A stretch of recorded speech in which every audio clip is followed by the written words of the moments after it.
전남 순천의 한 주차장 옆, 수많은 사람들이 한 여학생을 추모하고 있습니다. 그곳에선 아프지 말고 행복하세요. 어른들이 미안합니다. 그곳에선 못 이룬 꿈 펼치며 행복하길 바랍니다. 경찰이 꿈이었던 한 여학생은 극악무도한 살인마 박대성에 의해 하늘의 별이 되었습니다.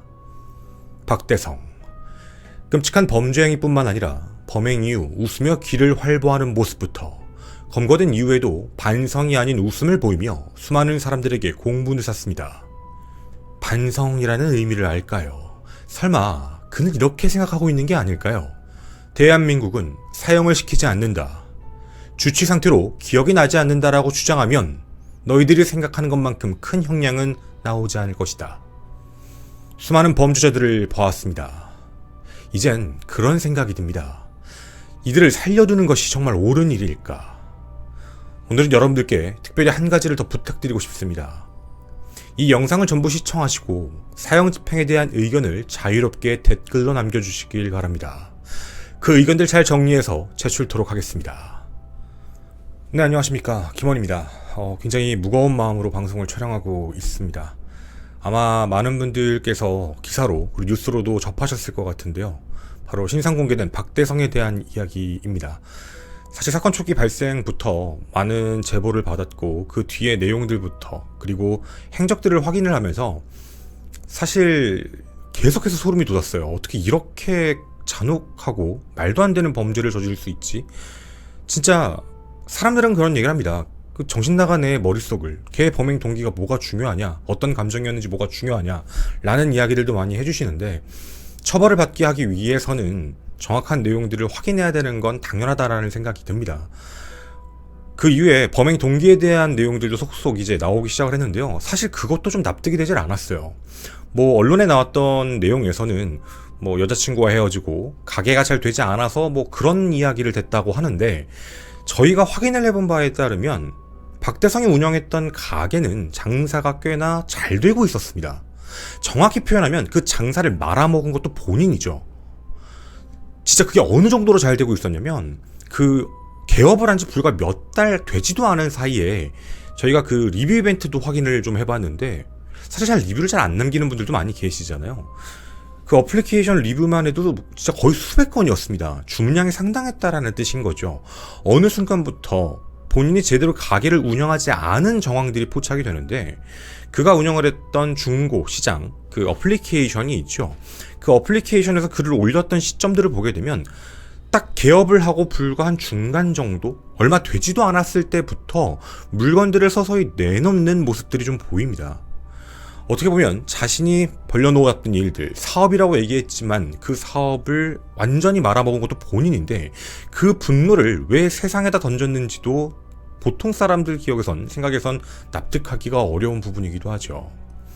오늘 저희는 사건 발생부터 박대성이 저질렀던 끔찍한 행동들까지, 그리고 마지막엔 그에 대한 사형 집행에 대해서 촉구하는 이유로 영상을 정리해보고자 합니다.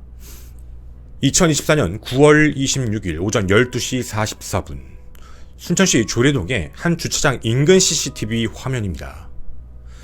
흰 옷을 입은 여고생 뒤를 한 남성이 쫓고 있지요. 점점 거리를 좁히더니 몸을 숙여 달려듭니다. 이 공격은 무자비했습니다. 쓰러진 피해자를 두고도 계속 공격을 가했지요. 당시 피해자는 친구를 배웅해주고 아버님의 약을 사러 갔다가 그 약을 판매하지 않는다라는 얘기를 듣고 다음날 다시 오겠다라며 귀가 중이었던 18살 고3 여고생이었습니다. 범행 장면을 목격했던 택배기사님이 누군가가 흉기로 찌르고 달아났다라고 경찰에 신고를 하게 되죠. 빠르게 119가 도착을 했고 근처 병원으로 옮겨졌지만 치료 5시간 만에 결국 숨을 거뒀습니다. 피해자를 발견하고 목격자가 소리를 치자 달아났던 그 남성, 그 이후 피해자는 마지막 말을 이렇게 남겼습니다. 누군지 모르는 사람이다. 저 좀 살려달라. 박대성이 그 다음 CCTV에 포착된 건 오전 12시 57분경이었습니다. 달아났던 중간에 신발이 벗겨진 것으로 보이는데요. CCTV 속에서 웃고 있는 모습도 보입니다. 그리고요, 품속엔 범행 흉기가 그대로 들어있는 모습, 그걸 잡고 있는 모습까지 보여졌죠. 그 이후 그는 도망가지 않았습니다. 맨발인 상태로 술집에 들어가서 술을 또 마셨죠. 가게 주인은 이상했다라고 합니다. 무슨 일이냐라고 질문을 했더니 결혼할 여자랑 싸웠는데 싸워서 이곳에 왔다, 외상이다 라고 하고 그냥 가버렸다는 겁니다. 그 이후 노래방에 들어가게 되었는데요, 영업을 하지 않는다라는 말을 듣고 나와 그 인근 주차장에 흉기를 버리게 됩니다. 자, 그렇게 약 2시간 정도를 거의 거리를 활보하고 있었죠. 그 사이 다시 가게에 들러 운동화를 챙겨 신었습니다.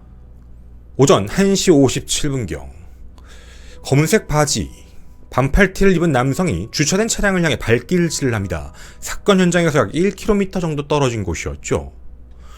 차 주인이 나와 뭐냐? 라고 물었더니 갑자기 손가락을 가리키며 왜 이 가게에서 나오냐? 라고 하며 흥분한 상태로 발로 차고 주먹질을 들며 달려들었다고 합니다. 위험하다고 판단했던 차주는 제압하고 바로 경찰에 신고를 하게 되었죠. 당시에 만취 상태로 보이지는 않았다라고 진술도 하시기도 했습니다. 근데 경찰이 오자마자 팔을 내밀면서 박대성은 잡아가세요 라고 하고 검거가 되었던 것이죠. 사실 처음에 경찰도 이게 몇 시간 전에 벌어졌던 살인사건의 범인일까라는 의혹이 있다고 합니다. CCTV에서 보였던 모습과는 좀 다른 인상차기 때문이었는데요. 목에 새겨져 있는 선명한 문신을 보고 확신하고 그 사건의 범인으로 검거하게 됩니다. 자, 정리를 해보자면 박대성은 자신의 가게에서 음주를 한 상태로 그 안에는 흉기를 미리 가지고 나왔습니다. 그리고 피해자를 쫓아간 뒤 공격을 가하고 도주를 했죠. 근데 그 도주도 멀리 간 게 아니었습니다. 흉기를 지닌 상태로 계속 돌아다니며 술집과 노래방을 왔다 갔다 하다 주차된 차주에게 시비를 걸게 되었고 결국 검거가 된 그런 사건이었죠. 근데 이 내면에는 정말 이상하고 소름 끼치는 부분들이 많이 있었습니다. 보통 사람들은 쉽게 납득하기가 어렵습니다. 박대성은 과연 이 범행에 대해 어떻게 주장하고 있을까요? 첫 번째, 범행 직후 검거됐던 박대성은 음주 상태라 기억이 나지 않는다라고 말을 합니다. 자신이 저지른 건 우발적으로 기억이 나지 않는 범죄 행위다 라고 얘기하는 것이죠. 바로 술 때문이라는 이야기입니다. 그런데 이 문제는 좀 생각해봐야 될 부분들이 있습니다. 일단 첫 번째로 소주 4병을 마셨다라는 건 박대성의 일방적인 주장일 뿐입니다. 여러분이 보신 CCTV 영상을 보시게 됐을 때 만약 정말 사람이 만취한 상태라면 저렇게 걷고 뛸 수 있을까라는 생각이 들 수도 있죠. 정말 아예 블랙아웃이 됐을까라는 의혹인 겁니다. 그 뒤에서의 모습들도 그리고 목격했던 분들도 공통적으로 이야기하고 있는 내용이죠. 물론 이건 사람들마다 다를 수도 있는 거 아니냐라고 생각하실 수도 모르겠습니다. 그런데요, 이 부분은 조금 다릅니다. 사건 발생이 있기 약 30분 전이었습니다. 밤 12시 15분쯤 119에 신고 전화가 접수됐는데요. 바로 박대성의 친형의 신고였습니다. 극단적인 선택이 의심이 된다라고 얘기했던 것이죠. 아마도 둘 사이에 통화가 있었던 것 같은데 박대성의 전화통화로 좀 이상한 소리를 했던 것 같습니다. 그렇게 119와 경찰이 도착을 했고 대면 조사를 했는데 음주 상태는 맞지만 괜찮다라고 얘기하며 멀쩡하게 답변을 했다고 합니다. 뭐 횡설수설한 게 아니었죠. 별다른 특이사항이 없다라고 판단, 그렇게 현장을 물러났지만 불과 몇십 분 뒤에 끔찍한 사건이 발생한 것입니다. 자, 그럼 여기서 박대성의 심리 상태에 대해 엿볼 수 있는 부분이 있는데요. 박대성은 무슨 이유에서인지 가게에서 술을 마시면서 굉장히 극단적인 상황을 암시하는 발언을 가족에게 했다라고 이야기를 했답니다. 이 부분이 자기 자신을 향한 건지 아니면 남을 향한 건지는 알 수는 없지만 어찌되었든 굉장히 자기 내면으로는 힘들다라고 표현을 바깥에다 했다라고 보여지는데요. 막상 경찰과 119가 왔음에도 아무렇지 않은 척 괜찮다라고 얘기하고 돌려보냈다라는 것은 이 자신의 상태를 완벽히 숨길 수 있는 그런 정신 상태였다고 보여지는 겁니다. 그 이후에 바로 흉기를 들고 밖으로 나갔다라는 이야기가 되니 말이죠. 박대성의 당시의 상태, 그걸 친형에게 말을 했던 그 내용은 어쩌면 자신에 대한 공격이 아니라 타인에 대한 공격을 얘기한 게 아닐까라고 의심이 들기도 합니다. 자, 그럼 바로 직후 나왔던 박대성은 피해자를 보자마자 바로 공격을 했던 걸까요? 아니요. 그 사이에는 또 여러 가지 편차가 있었습니다. 하나, 나오자마자요. 손님을 태워야 되겠다, 택시를 타려는 손님인 것 같다라고 생각한 한 택시기사님이 승객을 오인해 차를 세웠는데 흉기를 뒤에 숨긴 채 박대성은 태연하게 안 탄다, 그냥 가셔라 라고 얘기를 합니다. 그래놓고 피해 여학생을 발견하고 무려 약 800m 가까이를 뒤따라가는 모습을 보이게 됩니다. 전혀 흐트러짐이 없었죠. 이 부분은 피해자도 인지를 하게 됩니다. 사건 발생 전 12시 반경에 친구에게 전화를 걸어서 뒤에 남자가 있는데 무섭다, 칼 맞을 것 같다 라고 얘기를 한 직후 얼마 뒤 뛰는 소리가 들렸고 소리를 질렀다고 합니다. 박대성은 무려 10분간 뒤쫓으며 천천히 어두운 곳으로 간격을 좁힌 셈이었죠. 흉기를 들고 나온 상태에서 어쩌면 택시기사분, 그 안이 더 폐쇄적인 공간이었다면 굉장히 넓은 모든 사람이 볼 수 있는 공간에서 범행을 저질렀다, 무언가 좀 매치가 안 되는 부분이죠. 범행 대상을 조정했다라고 보여지는 겁니다. 정신이 멀쩡했다라는 부분이죠. 자기 스스로 공격을 한다라고 봤을 때 건장한 남성을 공격하기보다는 자신보다 약해 보이는 대상을 공격하겠다, 그게 머릿속에 이미 있었던 상태로 보여진다는 겁니다. 실제로 그 이후에도 매우 위험했습니다. 박대성은 흉기를 가지고 다녔지요. 2차 범죄를 물색했을 가능성도 배제할 수는 없습니다. 그럼 마지막에 검거될 당시에는 남자분하고 트러블이 있었는데 그때는 왜라고 생각하실지는 모르겠는데요. 그 당시에는 그 차주가 누군지 처음에 모르는 상태로 시비가 시작되었고 그 뒤에 박대성은 굉장히 쉽게 제압되는 모습을 보입니다. 정말 불행 중 다행인지는 모르겠지만 박대성은 그 중간, 그 사이에 이미 흉기를 버린 상태였죠. 만약 그 당시에 흉기를 가지고 있었다면 또 다른 피해가 났을 가능성을 배제할 수 없습니다. 박대성은 끊임없이 다음 범죄를 노렸을 것, 그 가능성이 분명히 있다는 부분이죠. 음주 때문에 우발적으로 발생해 나는 기억이 나지 않는다.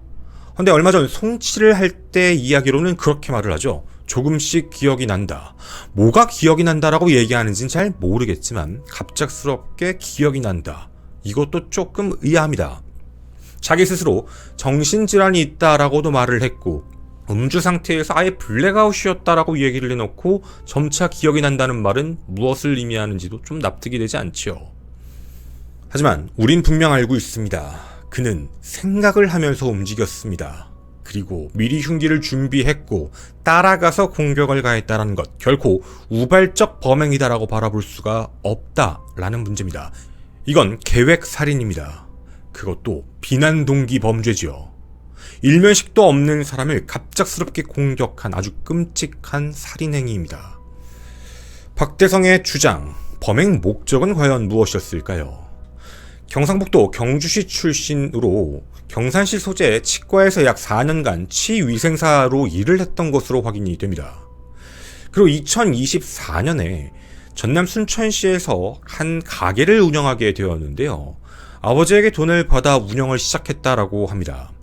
근데 저희가 확인을 해본 결과 사업자를 낸 시점이 2024년 3월달 그리고 4월 정도부터 일을 시작한 것으로 보이는데 굉장히 매출량은 높았지만 박대성의 주장으로는 장사가 생각만큼 되지 않았다, 매출 부진 때문에 스트레스를 받았다라고 표현을 합니다. 그건 앞서 말씀드린 대로 쉽게 납득하긴 어렵다라는 문제죠. 그리고 결혼을 전제로 사귀었던 여자친구와 심하게 다퉜고 결별했다라는 말까지도 전했습니다. 그럼 이 안에서 확인되지 않았던 사실은 단 하나입니다. 사실상 여자친구와의 헤어진 문제인 거겠죠. 그 이후에 자신이 장사를 이상하게 했고 계속 술을 마시면서 매출 부진으로 이어졌다라는 문제인 겁니다. 박대성이 주장했던 이성적, 경제적으로 힘들어서 술을 많이 마시고 범행을 저질렀다라는 표현은 지극히 박대성만의 주장입니다. 그 모든 상황과 환경을 만든 건 본인인 것이죠. 근데 그동안 있었던 내용들, 주변 사람들과의 트러블들을 제보를 받다 보니 공통적인 부분이 있었습니다. 박대성은 자신의 잘못에 대한 부분을 절대로 인정하지 않는 스타일이라는 공통적 의견이었죠. 어떤 문제가 발생하게 되면 사실 자기 잘못인데도 불구하고 남 탓을 아무렇지 않게 하는 모습입니다. 예를 들어서 자신이 운영하는 프랜차이즈에 물건들이 배송이 돼야 되는데 자신이 약속한 시간, 지정된 시간에 가게를 열지 않아 결국 그 배달 물건을 가게 안에 들어놓지 못해 그냥 앞에 두고 갔더니 그걸 가지고 이걸 더 이상 쓸 수 없다, 너 때문에 상하게 됐다, 뭐 이런 식으로 탓을 한다는 겁니다. 그뿐이 아닙니다. 함께 있는 사람들과 무슨 트러블이 생기더라도 분명 본인이 잘못한 건데 모든 책임을 상대방에게 전가하는 모습. 실제 다른 폭행 전과도 몇 건 있는 것으로 확인이 됐는데 폭행 전과 때도 다 동일합니다. 본인이 시비를 걸어놓고 저 사람이 어떻게 말했다. 저 사람이 기분 나쁘게 해서 그렇게 된 것이다. 나는 기억이 나지 않는다. 그동안 이게 먹혔습니다. 자신이 술에 취해서 하는 행동에 대해서는 일부 인용을 해준다라는 걸 박대성은 정확히 그동안 경험적으로 알고 있던 상태였죠. 이번에도 똑같은 방법을 아무렇지 않게 쓰고 있는 겁니다. 세 번째, 정신질환과 관련되어 있는 문제입니다. 본인이 정신질환이 있다라고 주장하지만 경찰의 조사 결과 따로 무언가 검사를 받거나 약을 먹는 건 확인되지 않는 상황이었죠. 평상시에도 많은 사람들을 공격하고 매우 욱하는 모습을 많이 보였다라고 나오고 있는 박대성. 자신이 가게를 운영해서 열심히 해야 되는 이유는 폭력에 대한 합의금을 내야 된다라고 말할 만큼 그런 전과들이 꽤나 쌓여있던 상태였습니다. 순천에 약 4, 5년 전 와서 처음에 식당 아르바이트를 하면서도 문제를 많이 일으킨 게 박대성이었죠. 정신질환이 있다. 그런데 따로 무언가를 한 적은 없다. 끔찍한 범행을 저지른 이후에 웃는 모습이 포착됐다. 그리고 언론에 보도되어 있는 영상들 속에서도 그는 이상할 정도로 웃는 모습들이 많이 보입니다. 사실 저는 처음에 이게 잘못 본 게 아닐까, 저 혼자만의 착각이 아닐까라는 생각을 했습니다. 물론 수많은 분들도 같은 생각을 하고 계셨죠. 그리고 실제로 한 영상입니다. 송치되기 직전 경찰 안에서 나오다가 웃으면서 나오는 모습인데 카메라가 있는 걸 보자 고개를 숙이고 표정을 바꾸는 모습까지도 보이긴 했습니다. 사실 참 납득하기가 어려운 부분이지요. 자신이 저지른 범행이 그렇게 극악무도한데 어떻게 웃을 수 있을까라는 생각이 드는 대목입니다. 처음엔 뭔가 성형수술을 이상하게 해서 입꼬리가 올라간 문제 때문에 이런 걸까? 라는 생각도 했었습니다. 그런데 저렇게 티가 나게 행동을 해야 될 필요는 과연 무엇이었을까? 반성하는 척? 반성하지 않는 모습을 보이고 있는 것들. 한편으론 자신의 정신질환에 대한 합리성, 타당성을 주장하기 위해 말도 안 되는 짓을 하는 게 아닐까라는 의구심마저 들었죠. 한 가지는 확실합니다. 그 어떤 내용이든 자신의 죄에 대해 반성을 하지 않고 어느 순간에든, 그리고 지금 이 순간에도 머리만 굴리고 있다라는 생각이죠. 자, 그렇게 박대성이 이야기하는 당시 범죄의 범행 동기, 범행 수법, 그리고 그 이후의 모습들. 아무리 생각을 해보려고 해도 쉽게 납득이 가지 않지만 분명 머리를 쓰고 과거의 경험치를 이용해서 최저 형량을 받아내려는 노력을 하는 것으로 보입니다. 술에 취한 주치가명, 우발적 살인, 그리고 자신이 정신질환이 있다는 걸 어떻게든 인정받고 싶어하는 모습처럼 보인다는 것이죠. 박대성은 분명 알고 있을 겁니다. 자신이 정말 끔찍한 범죄를 저질렀다는 사실을 말이죠. 하지만 또 한 가지의 생각, 어떻게 하면 빠져나갈 수 있을까도 생각할지 모릅니다. 저는 오늘 이 영상을 통해 마지막으로 여러분에게 이런 내용을 전하고 싶습니다. 그동안 극악무도한 범죄자들 정말 많았습니다. 특히 범행 동기에 대해 쉽게 납득할 수 없는 극악무도한 살인마들도 많이 보았죠. 하지만 그때마다 재판부는 동일한 판단을 했습니다. 1심에서 사형 선고를 한다고 하더라도 항소심에서는 무기징역으로 감형시키게 되죠. 물론 현재 대한민국 법체계에서는 사형을 집행하지 않기 때문에 사형으로 확정 판결을 내리게 되면 그는 더 이상 교도소 내에서 어떠한 교화 작업도 거치지 않는 말 그대로 미결수 신분으로 지내야 되기 때문에 교도관들이 힘든 건 당연한 문제가 되게 되죠. 차라리 집행이라도 한다면 사형을 주겠다라는 표현을 판결문에 넣으신 판사님도 계십니다. 저희는 사형을 구형하는 것, 그리고 재판부에서 선고하는 것, 그리고 집행하는 부분을 촉구하는 입장입니다. 물론 이 부분에 대해서 많이 반발하시는 분들도 많이 계시겠지만 제 생각엔 이런 사람 절대로 살려둬선 안 됩니다. 이 사건뿐만이 아닙니다. 불과 얼마 전 일본도 살인사건 백씨 얘기도 마찬가지죠. 그는 신상공개도 아예 되질 않았습니다. 타당한 이유도 없이 말이죠. 저희가 사형 집행에 대해 촉구하는 이유 첫 번째는 극악무도한 범죄입니다. 물론 어떠한 범죄든 극악무도하지 않을 수 없다라는 말에는 동의를 하지만 특히 이 사건 같은 경우에는 더더욱 말이 안 됩니다. 편하게 집으로 귀가를 하고 있던 한 여학생을 무방비 상태로 뒤에서 다가가 그렇게 공격을 가했습니다. 미리 범행 도구까지 준비한 채 말이죠. 그리고 웃고 있었습니다. 이런 말도 안 되는 극악무도한 범죄, 죄질이 매우 불량하다라고 표현을 하게 되죠. 재판부에게 묻고 싶은 게 있습니다. 죄질이 매우 불량하다는 건 다시 역으로 얘기하면 사회에 복귀하는 게 정말 가능하다. 이 부분을 말하는 건 아니지 않나요? 누군가를 살해했다. 평생 반성하고 뉘우치며 살길 바란다. 라는 재판부에 늘 나오는 말은 의미가 없다라는 생각입니다. 가능성이 있는 사람과 가능성이 아예 없는 사람. 그런 사람을 살려준다는 것 어쩌면 피해자들, 유가족들에게 대한 2차 가해가 아닐까라는 조심스러운 생각입니다. 두 번째, 사회의 안전망에 대한 문제입니다.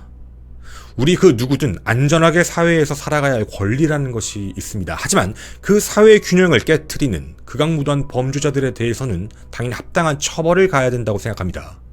누군가의 목숨을 아무런 이유도 없이 앗아가는 사람, 그 누군가가 피해자가 될 수 있는, 앞으로도 그럴 가능성이 있다는 것, 그 사실에 대해서 이런 범죄자들이 알고 어차피 대한민국은 사형을 집행하지 않아 라는 생각을 심어주는 게 과연 옳은 일일까요?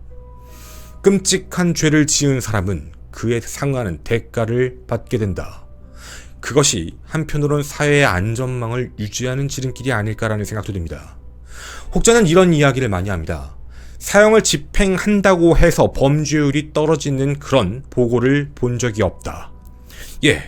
외부에 있는 세계에 있었던 많은 사형 집행 국가들의 통계 사례로 많이 나오는 얘기도 합니다. 사형을 집행한다라는 이유만으로 범죄율 감소로는 이어지지 않는다. 좋습니다. 사형 집행을 하지 않으면 범죄율이 감소하나요? 그것도 아닙니다.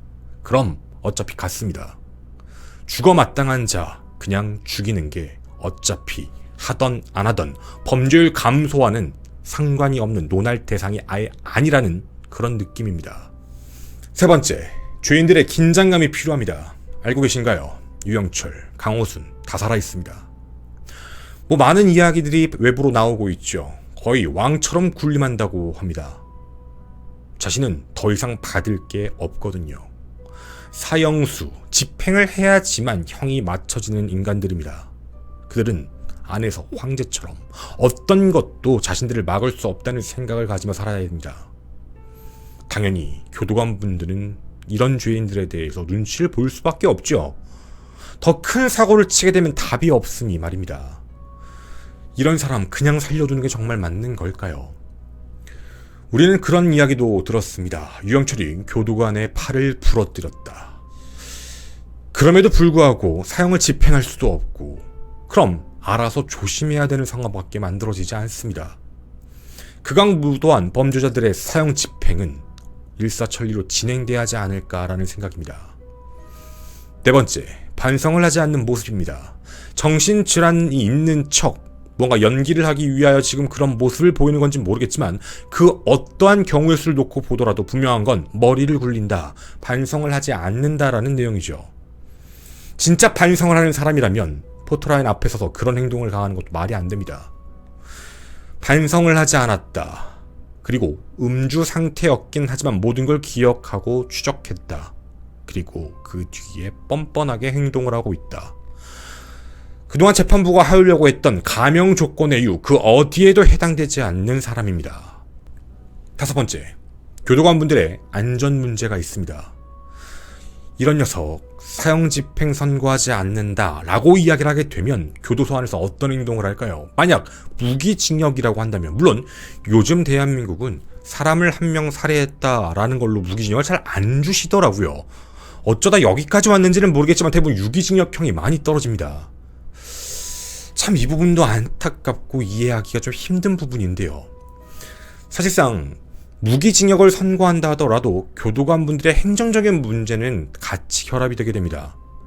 말 그대로 제어가 되지 않는 범죄자들이 들어왔을 때 피곤한 상황들이 마련된다는 것이죠. 말 그대로 교도관분들의 안전에 어떠한 부분도 책임을 질 수 없는 상황이 계속해서 만들어지고 있습니다. 인권 문제로 고소, 개인적인 감정 문제로 고소, 이게 과연 맞는 일일까요? 마지막 6번째, 대한민국의 사형 집행을 부활하길 바라며 그 절차에 대한 부분을 확실하게 해주시길 바라는 마음입니다. 억울한 사람이 사형 집행을 당하는 일은 절대로 발생해선 안 됩니다. 어떤 위원회를 거쳐서라도 정확한 증거가 있고 어디에도 문제가 없으며 죄질이 극악무도한 사람, 그런 사형 판결을 받았던 사람들 중에 한 번 더 심층적으로 선별한 이후 사회적 합의를 통한 사형을 집행하는 것, 저는 그것이 먼저이지 않을까 싶습니다. 여러분은 어떻게 생각하시나요? 아무리 극악무도한 범죄자라 하더라도 갱생, 교화의 시간을 줘야 되는 걸까요? 더 이상 두고만 볼 수는 없습니다. 그동안 우리는 끔찍한 범죄자들을 너무 많이 보았기 때문이죠. 더 이상 대한민국에 이런 사건들이 발생해서는 안 됩니다.